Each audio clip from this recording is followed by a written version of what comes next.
MRL Realty's Nature's Enclave Coastal Heaven theme-based resort villa plots ECR. மாதம் 10,000 வரை assured rental income. Lifetime free stay at resort. 30க்கும் மேற்பட்ட வசதிகளுடன். Call 9962888888. நிம்மதி property management. Contact 7667008999. Fourth estate Tamil நேயர்களுக்கு அருள்மொழிவர்மனின் அன்பார்ந்த வணக்கங்கள். இது உங்கள் ஃபோர்த் எஸ்டேட் தமிழ் வழங்கும் தலையங்கம் நிகழ்ச்சி. இன்னைக்கு நம்மளுடைய தலையங்கம் நிகழ்ச்சியில் விகடன் ஊடகம் வந்து பார்த்தீங்கன்னா ஒரு முக்கியமான ஒரு அட்டைப்படத்தோட ரீசெண்டாக வந்து ஒரு விஷயத்தை போட்டிருந்தாங்க. சீமான் ரஜினி சந்திப்பு தொடர்பாக அந்த அட்டைப்படம் இருந்துச்சு. அதே போல் திரு சீமான் அவர்களும் ரஜினிகாந்த் அவர்களும் சந்தித்த பிறகு நடைபெற்ற உரையாடல்களில் ரொம்ப முக்கியமான இன்னொரு இடம்பெற்றிருந்தவர் யாருன்னு பார்த்தீங்கன்னா அரசியல் திறனாய்வாளராக அறியப்படக்கூடிய வழக்கறிஞருமான திரு ரவீந்திரன் துரைசாமி அவர்கள். எனவே இந்த நிகழ்வுகளுக்கு ஊடாக நடந்து கொண்டிருக்கக்கூடிய யூகங்கள் என்ன, அந்த யூகங்கள் அதற்கு பின்னாடி இருக்கக்கூடிய அரசியல் என்ன, இப்படிங்கிறதெல்லாம் பற்றி நாம் இன்னைக்கு ரொம்ப விளக்கமாக பார்க்க போகிறோம். வாங்க நிகழ்ச்சிக்குள்ளே பயணிக்கலாம். இது உங்கள் ஃபோர்த் எஸ்டேட் தமிழ் வழங்கும் தலையங்கம் நிகழ்ச்சி. இதை நடுவில் ஸ்கிப் பண்ணாமல் பாருங்கள். அப்போ தான் உங்களுக்கு வந்து ஸ்டார்டிங்லேருந்து எண்டிங் வரைக்கும் நம்ம எந்தெந்த விஷயங்களெல்லாம் கனெக்ட் பண்ணி இதை டீகோட் பண்ணுறோம் அப்படிங்கிறது உங்களுக்கு புரியும். வாங்க நிகழ்ச்சிக்குள்ளே பயணிக்கலாம்.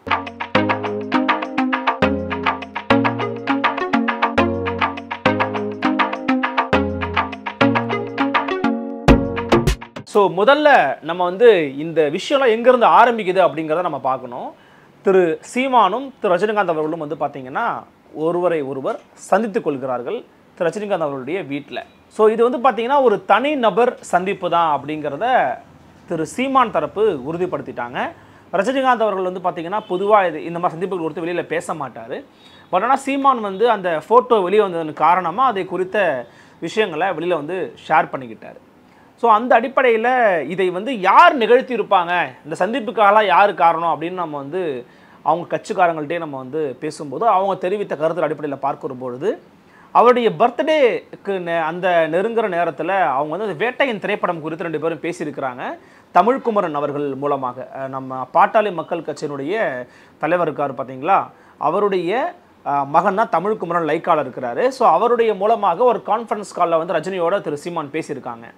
அந்த பேசுபட பொருள் நேரத்தில் நம்ம மீட் பண்ணலாமே அப்படின்னு சொல்லும்போது நாளைக்கு எனக்கு பர்த்டே இருக்குது, ஸோ வந்து என்னுடைய தொண்டர்களையும் தம்பிகளும் நான் வந்து சந்திக்கிற நாள்லேயே அதுக்கு போய்டும், நம்ம இன்னொரு நாள் மீட் பண்ணலாம் அப்படின்னு அதை வந்து தள்ளி வைக்கிறாங்க. அதன் பிறகு இவருக்கு ஒரு படப்பிடிப்பு, இவருக்கு ஒரு கலாய்வு அப்படிங்கிற மாதிரி 2 தரப்பும் வந்து போக ஒரு நாளில் ஃபிக்ஸ் பண்ணி வந்து மீட் பண்ணியிருக்காங்க. ஸோ இது வந்து ஒரு தனிப்பட்ட சந்திப்பு தான். ஸோ அரசியல்லாம் எப்படி போய்கிட்டு இருக்கு, அரசியல் கட்சிகள் எப்படி போய்கிட்டு இருக்கு அப்படிங்கிறத பற்றியும் அதே போல் மற்ற திரைப்படங்கள் சார்ந்தும் வந்து பேசியிருக்கிறதா 2 பேருமே பேசியிருந்தோம் அப்படின்னு திரு சீமான் தரப்பு வந்து வெளியில் வந்து சொல்லியிருந்தாங்க. இந்த சந்திப்பின் போது உடன் இருந்த ஒரு நபராக புகைப்படங்களில் வந்தவர் தான் வந்து பார்த்தீங்கன்னா திரு ரவீந்திரன் துரைசாமி அவர்கள். ரவீந்திரன் துரைசாமி அவர்கள் வந்து பார்த்தீங்கன்னா தன்னை வெளிப்படையாக ஆர்எஸ்எஸ்னுடைய ஒரு ஆதரவாளர், ஆர்எஸ்எஸ் தான் நான் இன்றைக்கி இந்த இடத்துல இருக்கிறேன், அதே போல் நான் பிஜேபியினுடைய ஆதரவாளர், மோடி மீண்டும் பிரதமராகணும் அப்படின்னு நான் வேலை பார்க்குறேன் அப்படின்னு வெளிப்படையாகவே பேசக்கூடியவர். ஆனால் தமிழ்நாட்டு அளவில் திரு ஸ்டாலின் அவர்களை எப்போதும் விட்டு கொடுக்காத, ஸ்டாலின் அவர்களுடைய ஸ்ட்ராட்டஜி தான் வின் பண்ணிக்கிட்டு இருக்கு அப்படிங்கிறதையும் திமுகவுக்கு மிக வெளிப்படையான ஒரு ஆதரவு நிலைப்பாட்டையும், அதாவது அவங்க ஜெயிச்சுக்கிட்டே இருக்காங்க, தே ஆர் த வின்னர்ஸ் அப்படிங்கிற மாதிரியும் பேசிக்கிட்டு இருக்கிறாருங்கிறதையும் நம்ம இங்கே கூர்ந்து கவனிக்கணும். அதே போல் திரு சீமான் அவர்களையும் வந்து அவர் வந்து ஆதரிப்பார். ஆனால் அவர்களோடு இருக்கக்கூடிய முரண்பாடுகளையும் சேர்த்து தான். எனக்கு வந்து அந்த ஆன்டி ஹிந்துத்துவா பேசுறது, ஆன்டி பிஜேபி பேசுகிற உடன்பாடு கிடையாது, ஆர்எஸ்எஸ் எதிர்க்கிற உடன்பாடு கிடையாதுன்னு பல முறை நமது நேர்காணல் உட்பட பல இடங்களில் திரு ரவீந்திர துரைசாமி பதிவு பண்ணியிருக்காங்க. ஸோ அவர்களில் இருப்பது திரு சீமானுக்கும் ரவீந்திர துரைசாமிக்கும் இடையில் இருப்பது வந்து பார்த்தீங்கன்னா ஒரு தனிப்பட்ட நட்பு அப்படிங்கிறத புரிஞ்சுக்க முடிகிறது. ரஜினிகாந்துக்கும் ரவீந்திர துரைசாமிக்கும் இருக்கிற ஒரு உரையாடலும் உறவின் காரணமாகவும் இந்த சந்திப்பு அப்படிங்கிறது நிகழ்ந்திருக்கிறதுன்னு சொல்கிறாங்க. ஸோ அந்த இடத்துல அவருமே வந்து போய் மீட் பண்ணியிருக்கிறாரு. இந்த சந்திப்பை ஒட்டி தான் தமிழ்நாட்டில் இருக்கக்கூடிய முக்கியமான அரசியல் கட்சிகள் மற்றும் ஊடகங்கள் வந்து இதை வந்து ஒரு விவாத பொருளாக வந்து மாற்றினாங்க. அந்த சமயம் வந்து பார்த்திங்கன்னா ரொம்ப முக்கியமாக அமெரிக்க நீதிமன்றத்தில் டான்ஜெட்கோ ஊழல் பெற்றிருக்கிறதே அப்படிங்கிறத பற்றி பேசாமல் ரஜினிகாந்த் திரு சீமான் சந்திப்பு மட்டுமே வந்து ரொம்ப அதிகமாக பேசப்பட்டது அப்படிங்கிறது ஒரு நம்ம வந்து ஒரு கெடு வாய்ப்பாக தான் பார்க்கணும். பிறகு டாக்டர் ராமதாஸ் அவர்கள் அதை பற்றிய அறிக்கையை கொடுத்து அந்த அறிக்கையை பற்றி ஒரு கேள்வியை கேட்கும் பொழுது முதலமைச்சர் ஸ்டாலின் அவர்கள் வந்து அதை கடந்து போகிறதும் அதுக்கு எதிராக சில கருத்துக்களை சொன்னதும் வந்து அதன் பிறகு ஒரு பேசப்படுவர்களாக மாறுச்சு. So fine. ஆனால் தற்போது மீண்டும் வந்து பார்த்தீங்கன்னா சீமானுக்கும் ரஜினிக்குமான சந்திப்புங்கிறது ஒரு பெரிய அரசியல் சந்திப்பு அப்படிங்கிற மாதிரியான யூகங்கள் வந்து வெளியாகி கொண்டிருக்கிறது. இதற்கு என்ன சொல்கிறாங்கன்னா, திரு சீமான் வந்து வெளில வந்த பிறகு பார்த்தீங்கன்னா, ஒரு தனியார் ஊடகத்துக்கு பேட்டி அளித்த போது சங்கி அப்படின்னா நண்பன்னு தான் அர்த்தம் அப்படின்னு வந்து சொல்லியிருந்தார். அங்கேயே பார்த்தீங்களா அவர் வந்து அவருடைய நிலைப்பாட்டிலேருந்து மாறிட்டார் அப்படின்னு வந்து நிறைய பேசப்படுற பொருள் உருவாச்சு. அவர் அப்போ ஆர்எஸ்எஸ்ஸையும் பிஜேபிக்காரங்களையும் சக நண்பர்களாக தான் எடுத்துக்கிறார் போல் இருக்கு அப்படிங்கிற மாதிரியே ஒரு அரசியல் பொருளும் வந்து அதற்கு கொடுக்கப்பட்டுச்சு. ஆனால் அவங்க தரப்பில் நம்ம வந்து பேட்டியில் திரு கார்த்திக் அவர்கள் சொன்னதாக இருக்கட்டும், அவங்க தரப்பில் பேசும்போது சொன்னதாக இருக்கட்டும், அவர் வந்து சங்கி அப்படிங்கிற ஒரு சொல்லுக்கு நண்பன்னு இன்னொரு அர்த்தமும் இருக்குது. நான் மீட் பண்ணதுனால நீங்கள் ஏன் உங்களுடைய அர்த்தம் மட்டும் எடுத்துக்கிறீங்க, இந்த அர்த்தத்தையும் எடுத்துக்கோங்களேன் அப்படிங்கிற மாதிரி சொல்லிவிட்டு திரு ரஜினிகாந்த் ஐயா அவர்கள் வந்து பார்த்தீங்கன்னா திமுக மட்டிலும் ஏறி இருக்கிறாங்க.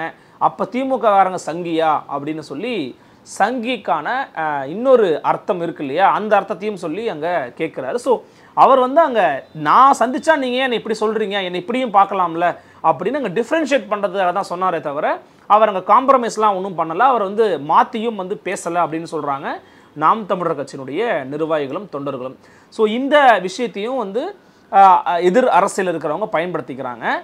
அதன் பிறகு வந்து பார்த்தீங்கன்னா இன்னைக்கு விகடன் போட்டிருக்கக்கூடிய அந்த அட்டைப்படம் வந்து ஒரு மிகப்பெரிய ஒரு பேசப்பட பொருளாக மாறி இருக்கிறது. ஸோ திரு சீமான் அவர்களுக்கு வந்து முழுக்க காவி சட்டை வந்து அணிவித்து திரு ரஜினிகாந்த் அவர்கள் தோல் மேலே வந்து கை போட்டிருக்கிறாரு. அதில் சின்ன ஒரு கரெக்ஷன் பண்ணியிருக்கிறாங்க. ஸோ இந்த விஷயம் வந்து பார்த்தீங்கன்னா இதனுடைய தாக்கம், அதாவது அந்த கட்டுரை நம்ம படிக்க முடிஞ்சது. கட்டுரையுடைய சாராம்சம் டோட்டலாக வந்து பார்த்தீங்கன்னா பிஜேபி வந்து இந்த மாதிரி இவருக்கு ஒரு ஆஃபர் கொடுக்குறாங்க, நீங்கள் வந்து முதலமைச்சர் வேட்பாளராக இருங்க, நாங்கள் உங்களுக்கு வந்து எல்லா விதமான உதவிகளையும் பண்ணுறோம் அப்படின்னு சொல்கிறாங்க. பிஜேபிக்கு தமிழ்நாட்டை நீடிக்க முடியல, அதனால் அவங்களுக்கு ஒரு பேஸ்மெண்ட் தேவைப்படுதாமா. ஸோ 8% மேலே ஓட்டு வச்சிருக்கிற ஒரு தமிழ்நாட்டில் இருக்கிற ஒரு மாநில கட்சியோடு நம்ம வந்து பயணித்தோம் அப்படின்னா அவருக்கும் இன்னும் சீட்டுகள் தொடங்கலை. ஸோ அவரோட நம்ம சேர்ந்து நின்னோம்னா அவரை முதலமைச்சர் வேட்பாளராக அறிவித்தோம் அப்படின்னா நமக்கு ரொம்ப பயனுள்ளதாக இருக்கும்னு பிஜேபி நினைப்பதாகவும் அதை பற்றி பேசி கொண்டு இருந்ததாகவும் வந்து தகவல்களை வந்து போட்டிருக்கிறாங்க பொதுப்படையாக. ஆனால் நம்ம இப்போ என்ன பண்ண போகிறோன்னா, இது போன்ற இப்போ நம்ம அது உண்மையா பொய்யா அப்படிங்கிறதுக்குள்ளே போக போகிறதில்ல.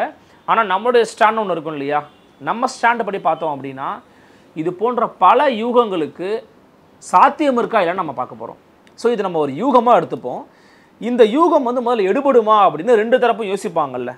ஃபார் எக்ஸாம்பிள், பிஜேபி அப்படிங்கிற ஒரு கட்சி இந்திய அளவில் தமிழ்நாட்டு அளவில் இந்துத்துவம், வலதுசாரி, அப்புறம் இந்து ராஷ்டிரம் போன்ற இந்திய தேசிய கண்ணோட்டத்தோடு எல்லாவற்றையும் அணுகக்கூடிய ஒரு மதத்தை, மிக ஒரு பெரும்பான்மையான மதமான இந்து மதத்தை அடிப்படையாக வைத்து கட்டப்பட்ட ஒரு இயக்கம், பரவி கொண்டிருக்கக்கூடிய ஒரு இயக்கம். ஸோ அந்த இந்திய தேசியம் பேசக்கூடிய ஒரு கட்சி தமிழ்நாட்டுக்குள்ள தமிழ் தேசியம் அப்படின்னு பேசக்கூடிய ஒரு கட்சியான நாம் தமிழர் கட்சியோடு கூட்டணிக்கு முதல்ல போக முடியுமா, அதை பற்றி பேச முடியுமா? இது நம்முடைய முதல் கேள்வி. இரண்டாவது கேள்வி, இவங்க இந்து தேசியம், இந்திய தேசியம்னு பேசுகிறாங்க. ஆனால் அடிப்படையிலேயே ஆரிய வைதீக பார்ப்பனிய கோட்பாடுகளுக்கு எதிராக இருக்கக்கூடிய தமிழ் தேசியம் அப்படிங்கிற கோட்பாடு எப்படி இந்த கோட்பாட்டோட இணைந்து பயணிக்க முடியும்? இது ரெண்டாவது கேள்வி. மூன்றாவது கேள்வி ரொம்ப முக்கியமானது என்னன்னு பார்த்தீங்கன்னா, இவங்களுடைய தலைவராக இந்த நாம் தமிழர் கட்சியினுடைய சீமான் உட்பட அனைவரும் சொல்கிறது என்னென்னு கேட்டிங்கன்னா, பிரபாகரன் தான் எங்களுடைய தலைவர் அப்படின்னு வெளிப்படையாக சொல்கிறாங்க.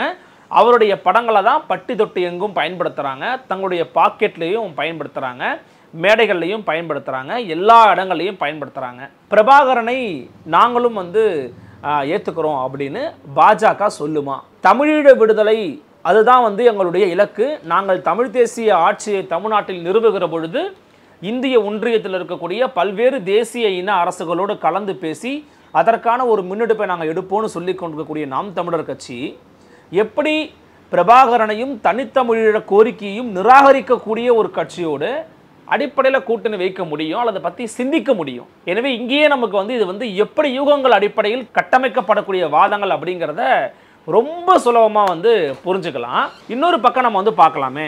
ஃபார் எக்ஸாம்பிள், இப்போ சீமான் அவர்கள் விரும்புகிறாருன்னு வச்சுப்போம், பிஜேபி எப்படி திரு சீமான் அவர்களையும் நாம் தமிழர் கட்சி இணைத்து கொண்டு பயணிக்கவே முடியும் போது அதுவே அடிப்படையிலே சாத்தியமற்றது இல்லை. இப்போது ஆர்எஸ்எஸ்ஸுக்கோ பாஜகவுக்கோ இந்துத்துவ வலதுசாரி சக்திகளுக்கோ இப்போது நம்ம இன்னொரு சம்பவத்தை நான் கூடுதலாக நான் சொல்லிடுறேன். திரு ராகுல் காந்தி அவர்களை தமிழ்நாட்டில் இருக்கிற பல பேர், இயக்குனர் ப. ரஞ்சித் வரைக்குமே பல பேர், பல முக்கியமான நபர்கள் எல்லாருமே சந்தித்து பேரறிவாளன் அவர்களுடைய விடுதலை குறித்து பேசியிருக்கிறாங்க. ராஜீவ்காந்தி கொலை வழக்கில் குற்றம் சாட்டப்பட்ட நபர்களுடைய விடுதலையில் நீங்கள் கொஞ்சம் கனிவு காட்டணும்னு சொல்லும்போது திரு ராகுல் காந்தி சொன்னது ஒன்று தான், எங்களுக்கு எந்த பழிவாங்கும் நோக்கமும் கிடையாது, ஆனால் இந்தியா முழுக்க இருக்கக்கூடிய பாஜகவினர் இதை வந்து எங்களுக்கு எதிராக திசை திருப்புவாங்க, பிரதமரை வந்து இந்த மாதிரி பண்ணவங்களை இந்த மாதிரி ராகுல் காந்தி வந்து ஆதரிச்சிட்டாரு பார்த்தீங்களா அப்படின்னு சொல்லி வேற எதிர் பரப்புரையை வந்து மேற்கொள்ளுவாங்க. எனவே நம்ம அதில் தான் கவனமாக இருக்கணும், மற்றபடி எங்களுக்கு எந்த விஷயமும் கிடையாது, நீங்கள் ஸ்டேட் கவர்மெண்ட்டை ப்ரொசீட் பண்ண சொல்லுங்கள் அப்படிங்கிற மாதிரி சொன்னதாக தகவல்கள் நமக்கு கிடச்சிருந்தது.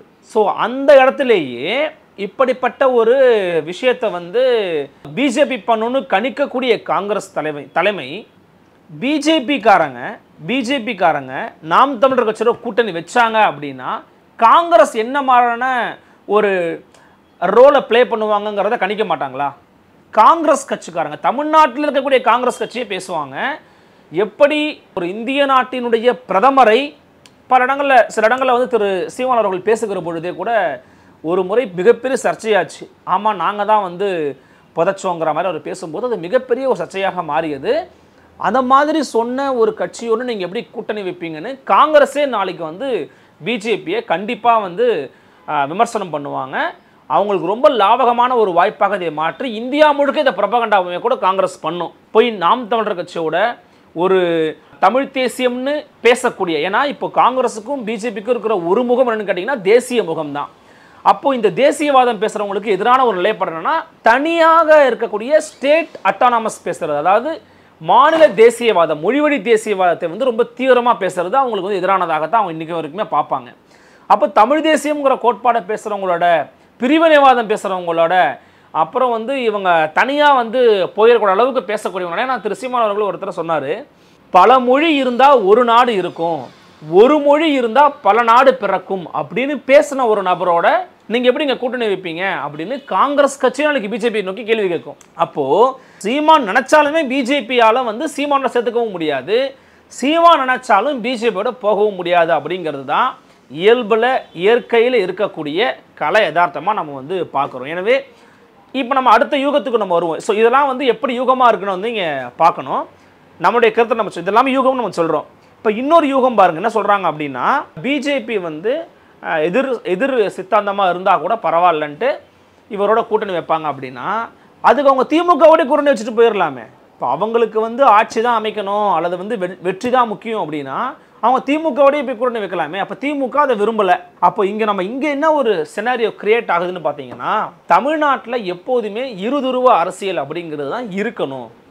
இப்போ இந்த இருதுருவ அரசியல் தான் இருக்கணும் அப்படின்னா ஆல்டர்னேட்டாக வரக்கூடியவங்களை வந்து பார்த்தீங்கன்னா நீங்கள் ஒரு சைடு நீங்கள் வந்து ஒமிட் பண்ணணும், you should ignore them.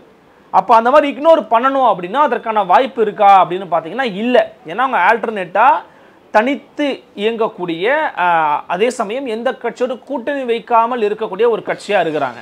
So இப்போ ஆல்டர்னேட் ஃபோர்ஸ் அப்படிங்கிறத வந்து இங்கே எங்கேயுமே நீங்கள் மென்ஷன் பண்ணிடக்கூடாது. அதே சமயம் தமிழ்நாட்டுக்குள்ளே ரெண்டு தத்துவத்துக்கெல்லாம் சண்டை நடக்கணும், ஒன்று திராவிடமாக இருக்கணும், இந்திய தேசியமாக இருக்கணும். அப்போ இந்த இரு தத்துவத்துக்கு இடையில் நடக்கக்கூடிய சண்டையில் மூன்றாவது நபராக யாரும் வந்துவிடக்கூடாது. குறிப்பாக ஒரு விஷயத்தை நீங்கள் நல்லா கவனித்து பாருங்கள். 2000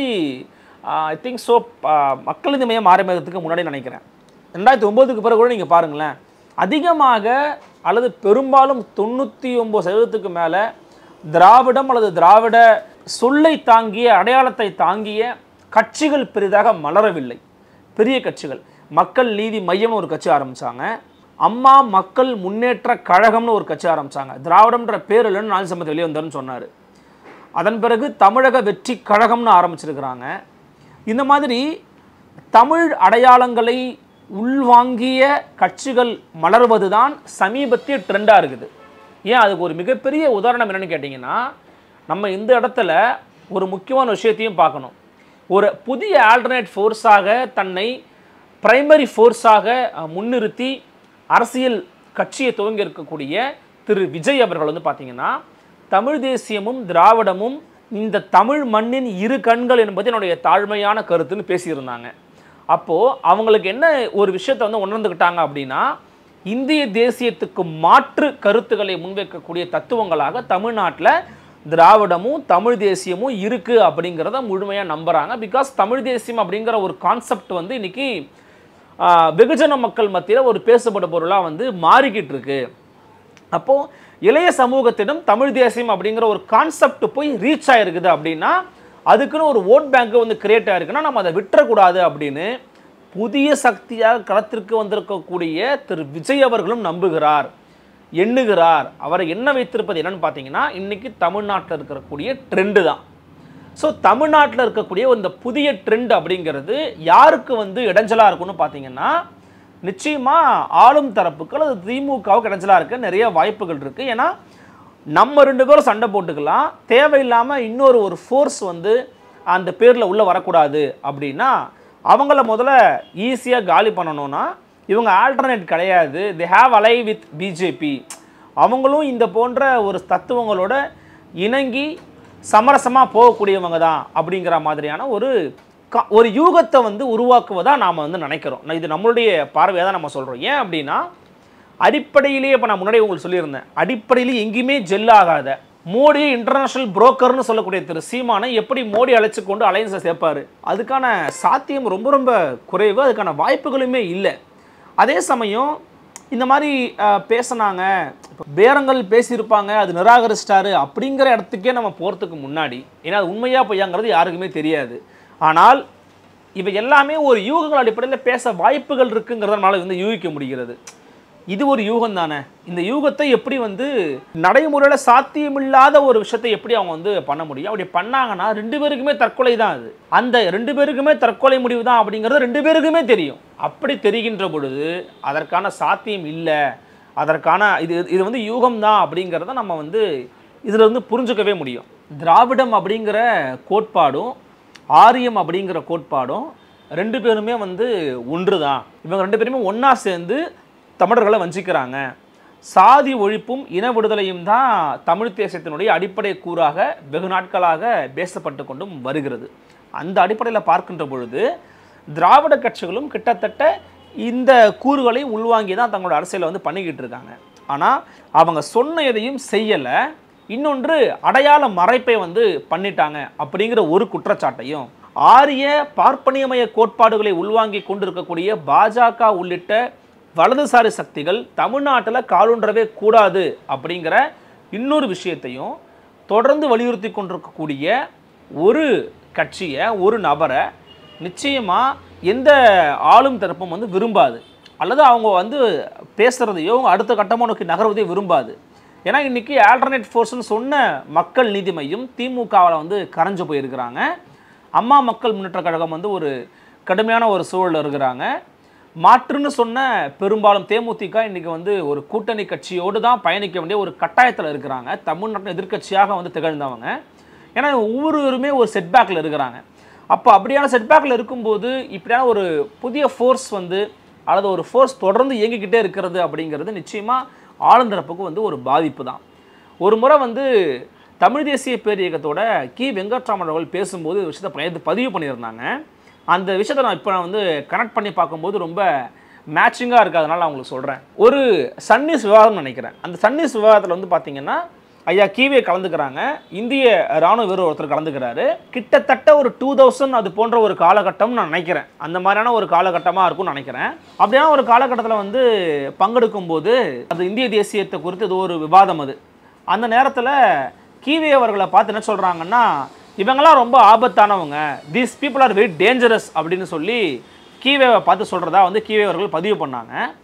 அப்போ அவர் அங்கேயே கேட்டிருக்கிறாரு, ஏங்க நாங்கள் இருக்கிறது ஒரு புள்ளி மாதிரி தான் இருக்கிறோம் தமிழ்நாட்டில் தமிழ் தேசியம் பேசிக்கிட்டு, அது இப்போ தான் வந்து துளிர்க்கவே ஆரம்பிச்சிருக்குது, ஏன் இந்த மாதிரி சொல்கிறீங்க அப்படின்னு சொல்லும்போது அந்த இராணுவ வீரர் சொன்னாராம், இவங்க இம்மீடியட் ஃபோர்ஸாக இல்லாமல் இருக்கலாம், பட் தே ஆர் பொட்டன்ஷியல் ஃபோர்ஸை நான் நினைக்கிறேன் அப்படின்னு சொன்னாராம்.